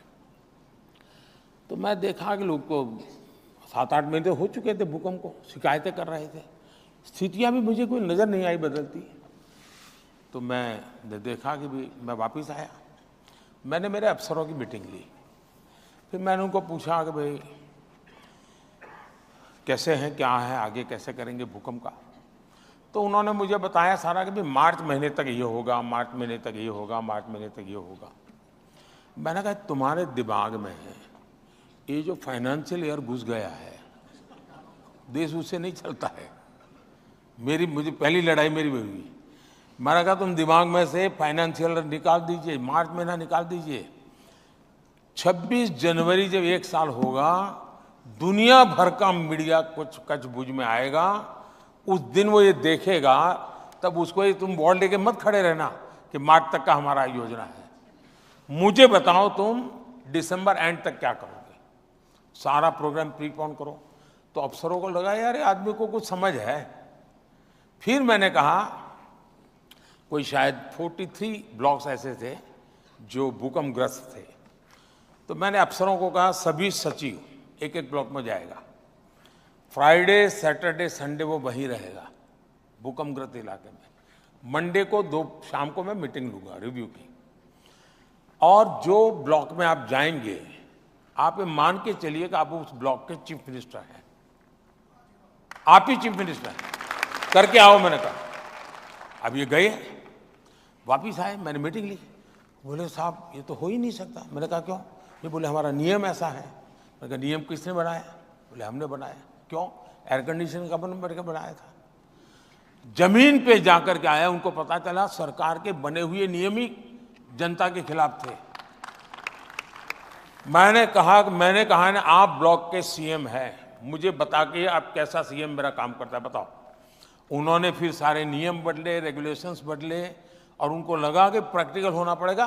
और सचमुच में दिसंबर एंड तक इतना बढ़िया काम हो गया। और मैंने जनवरी में आकर के दिल्ली में प्रेस कॉन्फ्रेंस की थी। मैंने दिल्ली में दुनिया के सभी एम्बेसीज को बुलाया था, क्योंकि सभी देशों ने मदद की थी गुजरात को। और मैंने देखा कि 22 जनवरी से दुनिया भर का मीडिया वहां पहुंचा हुआ था। और आप मीडिया देख लेना, सिवाय तारीफ कुछ नहीं है उसमें, सिवाय तारीफ कुछ नहीं है। तो गवर्नेंस को कैसे, वही ब्यूरोक्रेसी, वही नियम, वही चल।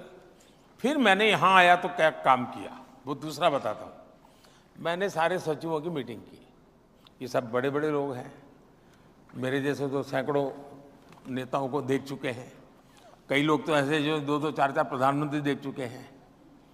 तो उनके लिए तो ये सब चना ममरा होता है, ये हकीकत है। तो मैंने मीटिंग की, मैंने कहा भाई ये काम करना है। आप लोग जब मसूरी से निकले होंगे, पहली पोस्टिंग जो आपकी हुई होगी आईएएस का, घर में बड़ी आईएएस बढ़ गया वगैरह, मगर पहली जहां नौकरी की थी, जो छोटा सा एरिया रहा होगा जहां आपको भेजा गया होगा, मैंने कहा कि आप वहां वापस जाइए, उसी गांव में जाइए, हो सके तो पूरे परिवार को लेके जाइए। और उस समय कहाँ रहते थे? दफ्तर कैसा था, उस समय गांव कैसा था, ये सारा अपने परिवार को दिखाइए। खर्चा सरकार करेगी। और आकर के मुझे बताइए कि आप वहां से यहां पहुंच गए, जिस गांव को आप छोड़ के आए था वो कहां? मुझे कोई क्लास नहीं लेना पड़ा, सबने आकर के कहा कि साहब हमारी आंखें खुल गई। हम 30 साल पहले जहां गए थे वहां तो वैसा का वैसा हालत है, हमारी जिंदगी तो बदल गई, हमारे बच्चे तो दुनिया में पहुंच गए, वो वही है। मैंने कहा किसने बनाई नीतियां? तो मैं उनको रियलाइज करवाता हूं, मैं उनको मोटिवेट करता हूं। इसलिए सरकार वही, दफ्तर वही, फाइल वही, कानून वही, नियम वही, लेकिन अगर थोड़ा तरीका बदल दें तो स्थितियां बदली जा सकती है, और वो मैं बदल रहा हूं। मेरा पहला अनुभव दिल्ली में ब्यूरोक्रेसी को तब आया जब मैं प्रधानमंत्री जनधन स्कीम लेकर के आया, और मैंने तय किया कि भाई बैंकों का नेशनलाइजेशन हुआ था, गरीबों के लिए बैंक के दरवाजे खोलने के लिए। इंदिरा जी के भाषण सुन लीजिए आप। और सारी बैंकों को उन्होंने रातों रात जब्त कर लिया था। मैंने यहां देखा कि 50% इस देश के लोग ऐसे हैं कि जिन्होंने बैंक का दरवाजा ही देखा नहीं है। अब वो कौन है? SC, ST, OBC वही समाज है। मैंने कहा हर एक का मुझे बैंक अकाउंट खोलना है। तो सब बैंक वालों ने कहा साहब कुछ तो उन्होंने पूंजी डाली। मैंने कहा उनके पास एक पैसा नहीं है, बिना पूंजी डालना है। तो फिर बोले क्या स्टेशनरी का खर्चा होगा? मैंने कहा स्टेशनरी का खर्चा हम सरकारी बजट से देंगे, लेकिन मुझे खाते खोलने। लेकिन बोले साहब हम घोषणा कर देते हैं जो भी आएगा। जो आएगा नहीं, ढूंढना है, किसका खाता नहीं खोला उसके घर जाना है, ढूंढ के लाओ। खैर मैंने सब बताया। हमारे अरुण जेटली जी फाइनेंस मिनिस्टर थे, अब वो यहीं से पले बड़े थे, आप ही के बीच में, तो उनकी दुनिया तो अलग ही थी। तो उन्होंने कहा मोदी जी सब नीचे तक। मैंने कहा ऐसे नहीं भाई, मैं हर हफ्ते पूछ मीटिंग लूँगा, और मैंने कहा आपको भी बैठना होगा। तो करीब 30-40 अफसरों को हर हफ्ते मैं बुलाता, तो बताओ भाई आज कितने अकाउंट खुले, कौन सी बैंक का कितना पा। अरे बोले साहब प्राइम मिनिस्टर ये कैसे करता है? मैं कहा ये प्राइम मिनिस्टर ऐसा ही है। और पहली बार भारत सरकार के अधिकारियों को पता चला कि काम करने वाली सरकार का मतलब ये होता है। और फिर मैंने बैंक के लोगों से बातें की। मैं एक एक ब्रांच को फोन करता था जी कि भाई बताओ तुम्हारे यहाँ काम क्यों ढीला है। कोई अच्छा करता तो उसको फोन करता, यार तुमने बड़ी मेहनत की, तुम्हारे इलाके के तो सारे बैंक अकाउंट खुल गए, कैसे किया? तो मैं करीब 3 महीने उसमें लगा रहा, और आज मुझे गर्व है कि मेरे देश के हर गरीब का बैंक में अकाउंट है जी। और उसके कारण ये डायरेक्ट बेनिफिट ट्रांसफर हुआ है जी। अगर वो न होता, अच्छा जब मैं पहले खाते खुलवाता था तो लोगों को लगता था यार मोदी जी के दिमाग में किसी ने भर दिया है। उनको मालूम नहीं है कि मोदी की डिजाइन बहुत लंबी होती है। उस समय सिर्फ खाते खोलता था, मैं आज उसकी जिंदगी बदल रहा हूं उसके माध्यम से। और आज लाखों करोड़ रुपया बैंकों के उनके नाम पे जमा है जी। जो कभी बेचारे घर में अनाज के अंदर छुपा करके रखते थे पैसे, और कभी पति की आदत, ये दिल्ली जैसी सरकार हो, किसी को शराब पिलाने की आदत डाल दी हो, तो वहां से वो पैसे भी मार लेता था। तो मैंने कईयों की जिंदगी बचाई है जी। उन्होंने तो अच्छा किया था, एक के साथ एक बोतल फ्री। इसका कारण है कि उनको हर बोतल पे पैसा कमीशन मिलता है। भ्रष्टाचार उनका बोतल पे है, और इसलिए वो फ्री देने में कमीशन उनका तो पक्का है। वो ये कहते हैं कि बाकी जगह तो नोटों की गड्डियां मिलती हैं, मेरे यहाँ एक चवन्नी भी नहीं मिली। ऐसा है कि वो अफसर रहे हुए, इसको मालूम है कि सरकार किस प्रकार से करते हैं उन चीजों की, वो तो घेराबंदी कर ही लेंगे। जो अनुभवी चोर रहता है ना, उसको बड़ी सुविधा रहती है कि जो सरकार में रहा हुआ अफसर होगा उसको मालूम होगा ईडी ऐसे जाएगी, सीबीआई ऐसे जाएगी, पर इतनी चीजों को चौक चौकन कर लीजिए फिर प्रॉब्लम नहीं होगा। ये सोच के रखता है जी। जैसे आप लोग हैं इतने सालों, कोई भी पॉलिटिकल लीडर आएगा तो आप आराम से तय कर सकते हैं कि ऐसा करेगा।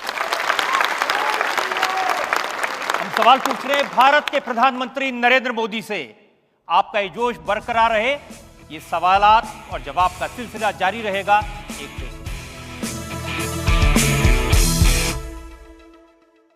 डायनासोर का अंडा। Oh damn! वर्ल्ड वॉर 1 की एंटी गन। Oh damn! फिर दीवार तोड़ो, फिर बनाओ। बर्जर डैम स्टॉप लगाओ। इसका नैनो सिलिकॉन टेक्नोलॉजी चढ़ा वाटर प्रूफिंग का कवर जो बिना दीवार तोड़े डैम रिपेयर करे। Berger dam stop. नो झंझट, डैम स्टॉप फटाफट। जिंदगी स्वाद है, स्वाद ही जिंदगी।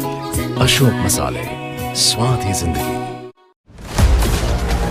निरंतर बढ़ती जिंदगी की रफ्तार, जहां वक्त कम और एक्शन ज्यादा, और इसी रफ्तार के साथ आपको रखेगा हर पल update India TV speed news channel.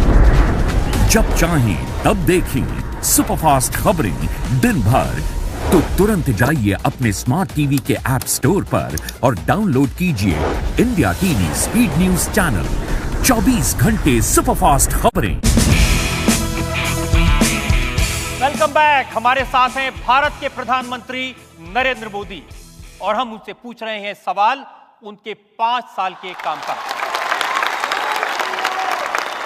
जनता में से 2-3 सवाल हमारे पास में हैं। सुधीर सेठ का एक सवाल है।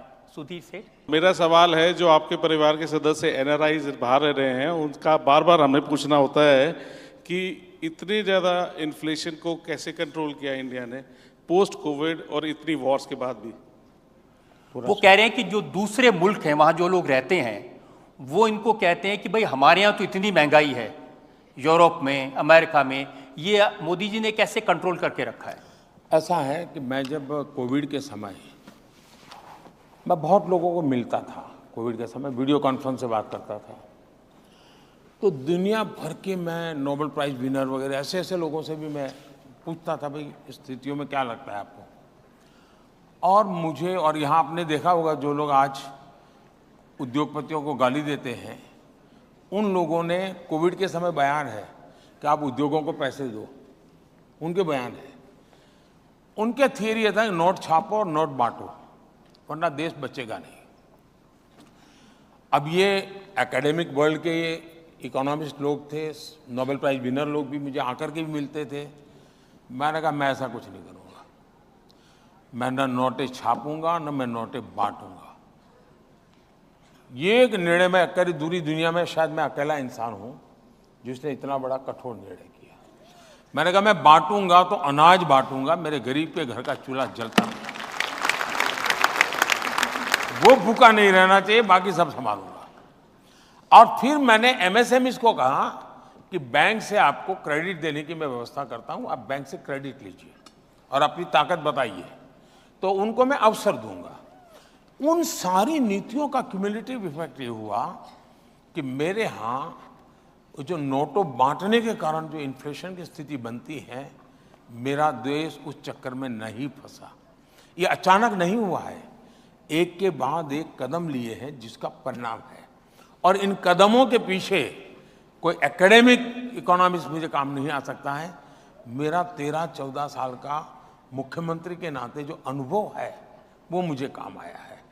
मैं आपको हैरानी होगी जान करके, हिंदुस्तान में शायद नेशनल लेवल पे मैं अकेला एक ऐसा लीडर हूं, शायद, मैं शायद कह रहा हूं, जिसने इस देश के कम से कम 90% डिस्ट्रिक्ट्स में रात्रि मुकाम किया है। इस देश के 90% डिस्ट्रिक्ट में रात्रि मुकाम किया हुआ मैं इंसान हूं, दरी पर सोकर के निकला हुआ इंसान हूं, और इसलिए मुझे जमीनी चीजों की समझ है और यहां मेरे पास इंफॉर्मेशन की रिसोर्सेज है।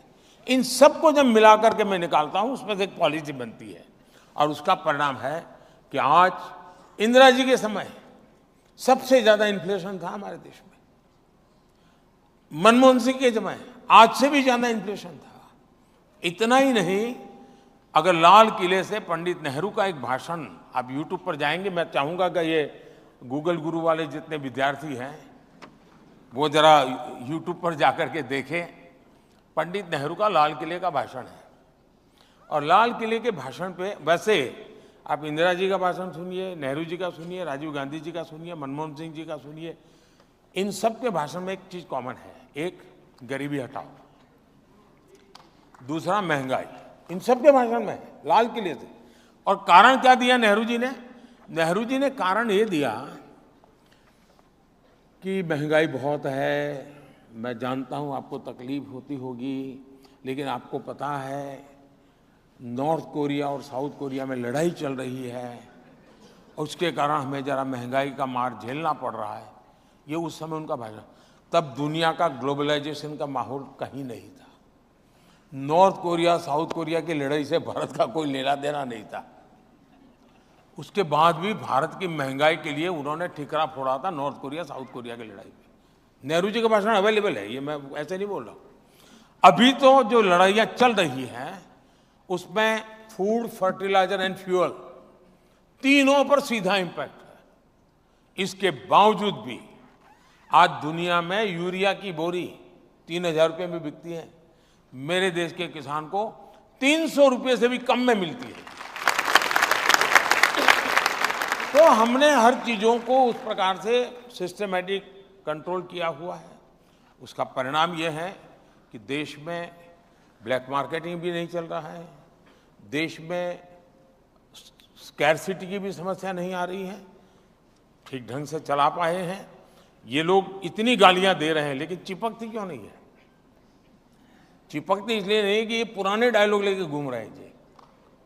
अब आप पुराने डायलॉग से नई फिल्म बनाओगे तो नहीं चलेगी जी, बेकार में मेहनत कर रहे हैं। आज हमारे साथ हैं भारत के प्रधानमंत्री नरेंद्र मोदी। आपका जोश बरकरार रहे, हम लौटेंगे थोड़ी देर। वो क्या एहसास है जो बना देता है हर लम्हे को नया। मेरी मावल चाहे हर लम्हा नया हो जाए।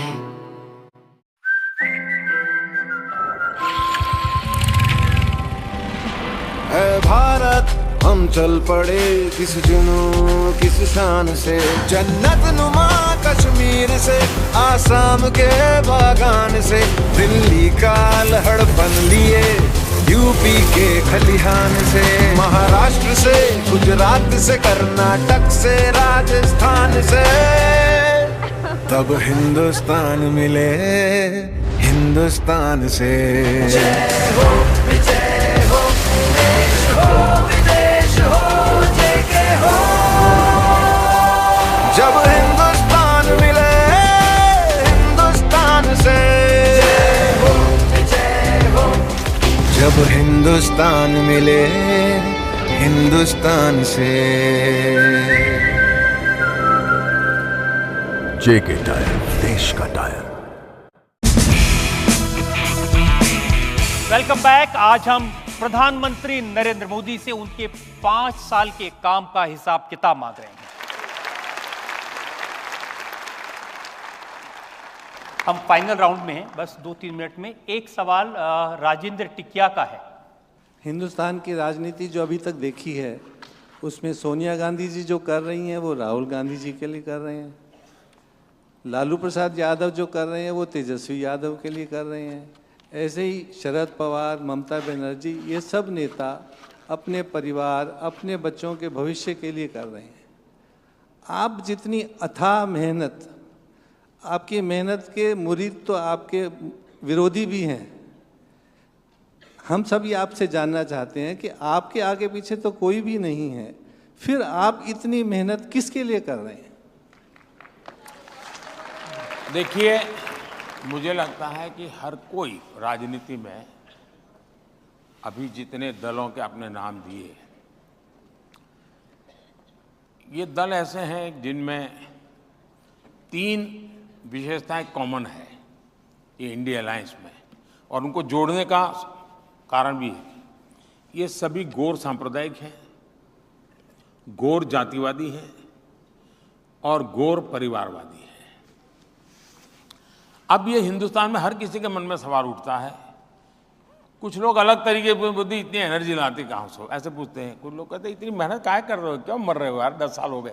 मुझे एक नेता मिलने आए थे एक बार, बहुत बड़े लीडर, पहली टर्म में मेरे आखिरी 5वां साल था। बोले मोदी जी प्रधानमंत्री बन गए, इससे आगे क्या होता है दुनिया में, इतनी मेहनत क्यों करते हो, ऐसा मुझे कहा था। क्योंकि उनके एक ही प्रकार की सोच में से देश की राजनीति चली है। मैं समझता हूं कि सब लोग काम कर रहे हैं, मैं भी काम कर रहा हूं। वे भी अपनी आवश्यकता के अनुसार मेहनत करते हैं, मैं भी अपनी आवश्यकता के अनुसार मेहनत करता हूं। वे भी अपने परिवार के लिए करते हैं, मैं भी अपने परिवार के लिए करता हूं। उनके परिवार में 5-6 लोग हैं, तो उनको 5-6 लोगों के लिए मेहनत करनी होती, तो उतने घंटे में चल जाता है। मेरे परिवार में 140 करोड़ है, तो मुझे ज्यादा मेहनत करनी पड़ती है। अगर मेरे परिवार में भी 5-6 होते तो मुझे भी कुछ नहीं करना, इधर से 2-4 इंटरव्यू दे देता, रजत शर्मा को जरा चाय पिला देता, मेरी गाड़ी चल जाती। लेकिन मैं 140 करोड़ मेरे परिवारजन के लिए जीता हूं और इसलिए मेहनत भी करता हूं। उनकी जिंदगी, उनके सपने, और मैं कहता हूं आपके सपने, ये मेरा संकल्प है और मेरा पल पल आपके लिए है, मेरा पल पल देश के लिए है। और इसलिए मैं कहता हूं कि 24/7 फॉर 2047। मोदी जी, एक क्योंकि चुनाव का वक्त है, तरह तरह के प्रेडिक्शन और दावे किए जा रहे हैं, क्या क्या दावे कर रहे हैं लोग, वो एक बार मैं दिखा देता हूं। ये मेरा फाइनल सवाल होगा। चुनाव ज्यादा से ज्यादा स्टेट्स में खत्म हो गया है। पिछले 4 फेजेस के परिणाम साफ है और नरेंद्र मोदी जी चुनाव हार रहे हैं। आने वाला दिन में तो बोलना है कि मोदी बाबू का सरकार को एक्सपायरी डेट हो गया है। जो 74 की बातें करते थे, अब उन्हें सोचना पड़ेगा कि उनका खाता कहां खुलेगा। एक के अलावा मुझे नहीं लगता कोई खाता खोल पाएंगे। आम आदमी पार्टी के 7 सांसद भारी बहुमत से जीत रहे हैं। हमारे जितने भी सर्वे आ रहे हैं, बस इसमें एक ही प्रॉब्लम है, ये 2019 के वीडियोस हैं। आप एक काम अच्छा किया 2019 की जगह, मैं तो कहता हूँ आप 2014 के निकाल दीजिए, यही डायलॉग है। 2019 के निकाल दीजिए, यही डायलॉग है। और 2024 में भी वही डायलॉग चल रहे हैं। और जनता ने भी अपना मिजाज वैसा कि वैसा रखा है कि इनकी शब्दों की कोई असर उन पर नहीं है। और निराशा है तो पहले वो कहते थे कि मोदी 400 पार आंकड़ा कैसे दे सकता है, मतलब कि उसने ईवीएम में कुछ गड़बड़ किया है। अब मैं उनको पूछता हूं कि तुम आंकड़ा कहां से देते हो, तुमने वो कौन से ईवीएम को पकड़ा है, बता। अब देखिए, उनको आपने देखो, गंभीर से गंभीर पेशेंट आएगा ना, तो भी डॉक्टर कहेगा नहीं चिंता मत करो, ठीक हो जाओगे। तो उनको अपने कार्यकर्ताओं को जरा दौड़ाने के लिए, मीडिया में जगह बनाने के लिए कुछ तो करना पड़ेगा। नहीं, अब इतना भी न कर दे भाई। अब 4 जून के बाद बेचारे परेशान हो जाएंगे। 4 जून तक तो जिंदा रहने दो। 4 जून की बात नहीं, अब आपने कहा 2047 तक, तो कह रहे हैं मोदी जी ने बड़ा लंबा प्रोग्राम बना दिया, ये तो कहीं जाने वाली नहीं 47 तक। ऐसा है कि मैं अभी भी मानता हूं कि ईश्वर ने मुझे किसी विशिष्ट काम के लिए भेजा है। परमात्मा ने मेरे लिए किसी पर्पज के लिए भेजा हुआ है, वरना मैं जिस जिंदगी से निकला हूं वहां आने का कोई लॉजिक ही नहीं बैठता जी, कोई रास्ता नहीं जो मुझे यहां ले आए। ईश्वर ने ही इस काम के लिए मुझे कहा है, मुझे भेजा है, और मेरा मार्गदर्शन भी परमात्मा स्वयं कर रहे हैं। मुझे रास्ता भी परमात्मा स्वयं दिखा रहे हैं। परिश्रम का, पुरुषार्थ का, पराक्रम का जो जज्बा है वो भी परमात्मा स्वयं की कृपा से मिलता रहता है, और उसी को लेकर मैं करता हूं। और मुझे पक्का लगता है कि विकसित भारत 2047 तक का टारगेट ये भी ईश्वर ने ही मुझसे करवाया है, और जब तक पूरा नहीं होगा वो मुझे वापस नहीं बुलाएगा। और आज दुनिया में कहीं और जगह नहीं है मेरे लिए, यही है। क्योंकि हिंदुस्तान को दुनिया के लिए भी कुछ करने के लिए देश का, आप अगर विवेकानंद जी को पढ़ा होगा, श्री अरविंद को पढ़ा होगा, भारत सिर्फ एक देश नहीं है, भारत एक पर्पज को लेकर के देश है जो विश्व कल्याण उसके ही हाथों से होना है। मोदी जी, आपके लिए एक व्यूअर ने 4 लाइनें लिख के भेजी हैं। इन्होंने लिखा है, मैं दिया हूं, मेरी दुश्मनी तो अंधेरों से है, हवाएं खामखा मेरे खिलाफ हैं। मैं दिया हूं, मेरी दुश्मनी अंधेरों से है, हवाएं खामखा मेरे खिलाफ हैं। हवाओं से कह दो आजमा के दिखाएं, बहुत दिए बुझाए हैं, एक दिया जला के दिखाएं। मैं बहुत बहुत आभारी हूं सबका, बहुत धन्यवाद।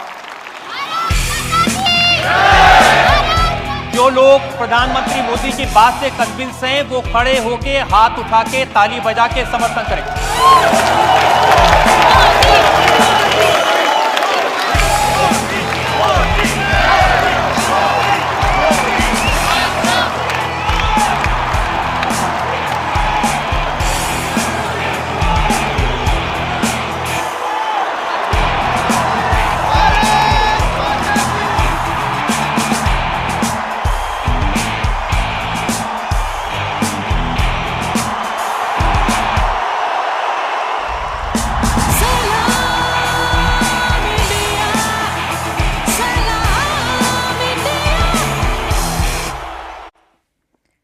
इंडिया टीवी के blockbuster show Modi with Rajat Sharma ने नया इतिहास रच दिया है। सोशल मीडिया प्लेटफॉर्म्स पर करोड़ों लोग एक साथ इस शो को लाइव देख रहे थे। प्रोग्राम शुरू होने से पहले ही लाखों लोग इंडिया टीवी के सोशल मीडिया प्लेटफॉर्म पर जुड़ गए थे। टेलीविजन इतिहास में ये पहली बार है हजारों लोगों के